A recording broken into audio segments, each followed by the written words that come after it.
السلام علیکم ورحمۃ اللہ۔ یہ ڈاکٹر فضل الہی صاحب کا آفیشیل یوٹیوب چینل ہے، اس کو لائک، سبسکرائب اور شیئر کریں اور بیل آئیکن پریس کریں تاکہ نئے آنے والی ویڈیوز کا نوٹیفیکیشن آپ کو موصول ہو سکے۔ جزاکم اللہ خیر۔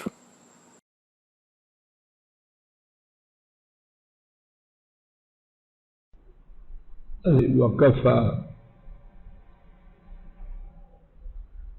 وسلام على عباده الذين اصطفى أعوذ بالله السميع العليم من الشيطان الرجيم بسم الله الرحمن الرحيم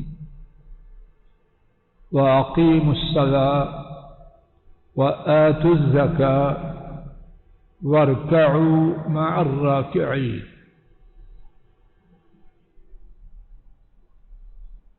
اللہ مالک کو تمام عبادات میں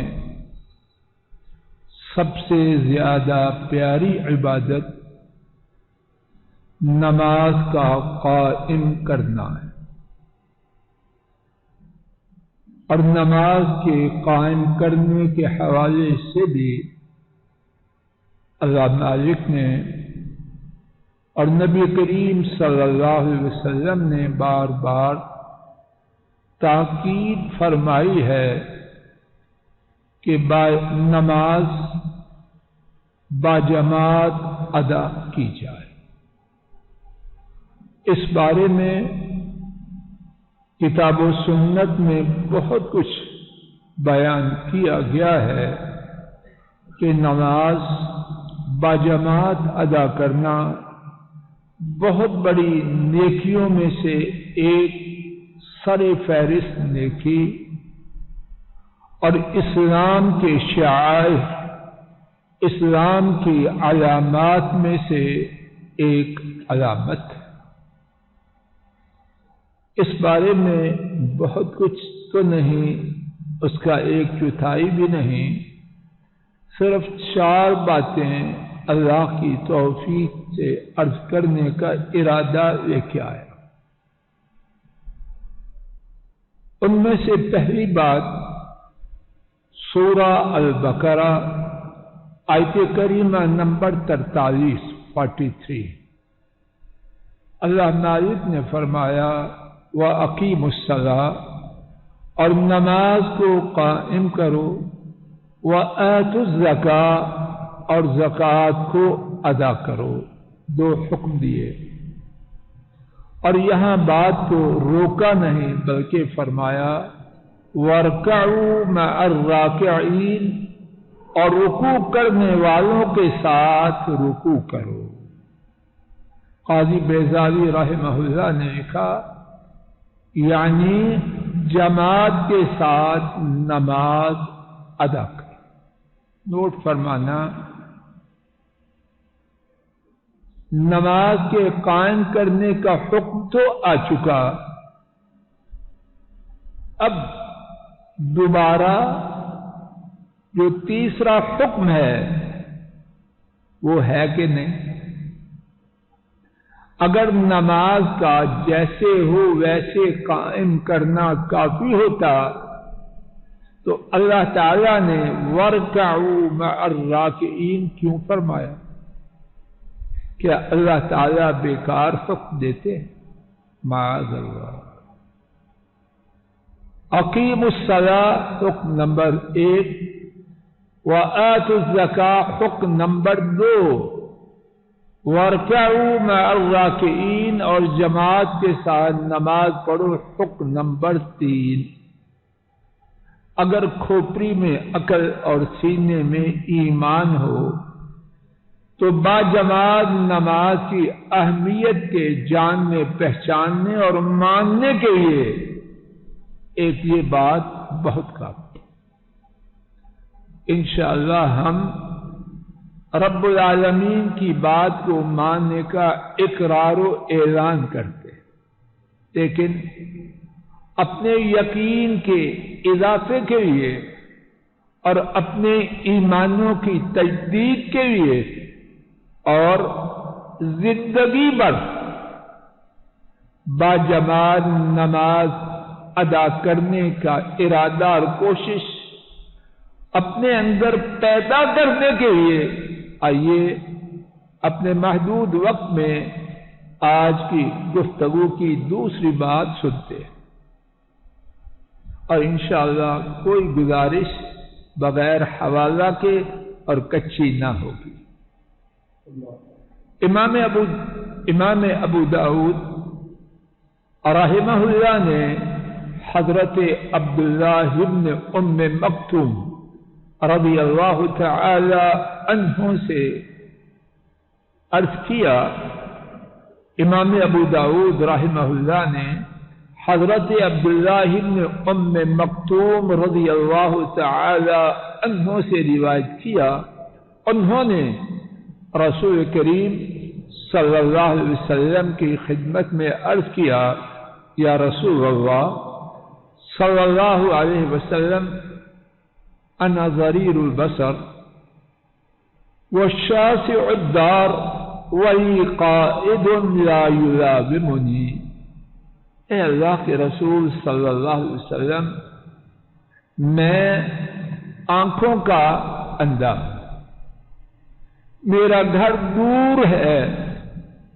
اور میرا ساتھی اس کی اور میری موافقت نہیں ہوتی، یعنی ہمیشہ ساتھ لانے والا شخص میرے ساتھ اس کا اتفاق نہیں ہو پاتا۔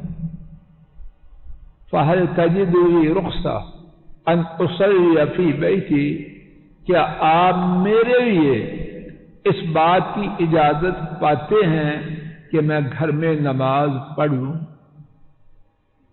نبی کریم صلی اللہ علیہ وسلم نے سوال پوچھا، هل تسمع النداء، کیا تو اذان کو سنتا ہے؟ عرض کیا، نعم، ہاں میں اذان کو سنتا ہوں۔ ارشاد فرمایا، لا اجد لک رخصہ، میں تیرے لیے گھر میں نماز پڑھنے کی اجازت نہیں پاتا۔ اور بات یہاں ختم نہ ہوئی، امام احمد کی روایت میں عبداللہ ابن ام مکتوم نے ایک اور عذر بھی بیان کیا۔ یہاں کتنے اعذار تھے؟ بولو، چوتھا عذر بھی بیان کیا، ان بینی و بین المسجد نخلا و شجرا، یقیناً میرے اور مسجد کے درمیان کھجوروں کے درخت اور دیگر درخت ہیں۔ کتنے عذر ہو گئے؟ امام ائمہ ابو داؤد، ابن خزیمہ اور حاکم کی روایت میں مزید ایک عذر بھی بیان کیا گیا ہے۔ عرض کیا ابن ام مکتوم ہی نے، ان المدینۃ کثیرۃ الحوام والسباع، بے شک مدینہ طیبہ میں کیڑے مکوڑے نقصان پہنچانے والے اور درندے بہت زیادہ ہیں۔ کتنے عذر ہو گئے؟ 5۔ امام طبرانی نے حضرت ابو امامہ رضی اللہ تعالی عنہ سے روایت کیا، ابن ام مکتوم نے رضی اللہ عنہ یہ بھی عرض کیا، بے ابی و امی انا کما ترانی، میرے ماں باپ آپ پر قربان ہو جائیں، میں جیسے ہوں آپ کے سامنے ہوں۔ اندازہ فرمائیے کتنا دل کو ہلا دینے والا انداز۔ انا کما ترانی، میرے ماں باپ آپ پر قربان ہو جائیں، میں جیسے ہوں آپ کے سامنے ہوں۔ کیا مطلب؟ میری کمزوری، میری لاغری، میرا بڑھاپا، میرا نابینا، جو کچھ میری کیفیت ہے آپ اس سے از خود آگاہ۔ اور اس کے بعد عرض کیا، قد دبر سنی،